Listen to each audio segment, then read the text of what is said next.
सांगलीतून हाती मशाल घेतलेला एक मर्द आपल्याला दिल्लीत पाठवायचा आहे असं या ठिकाणी उद्धव ठाकरे म्हणतात। आणि एकूणच थेटपणे उद्धव ठाकरे यांनी सांगलीतून चंद्रहार पाटील हे आपले मवियाचे उमेदवार असतील लोकसभा निवडणुकीकरता हे जाहीरच करून टाकलेले आहे। या घडीची सगळ्यात महत्त्वाची ही बातमी आपण पाहतोय। चंद्रहार पाटील यांनी हाती शिवबंधन बांधलेलं आहे।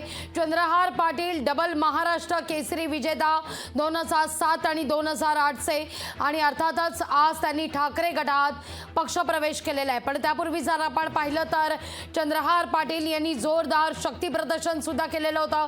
सगळ्यात महत्त्वाचं म्हणजे चंद्रहार पाटील यांच्या पक्षप्रवेशादरम्यान अब की बार चंद्रहार पाटील अशा घोषणा या ठिकाणी मातोश्री परिसरात देण्यात आलेल्या आहेत। लोकशाही मराठी ऐका, पहा, जागरूक रहा।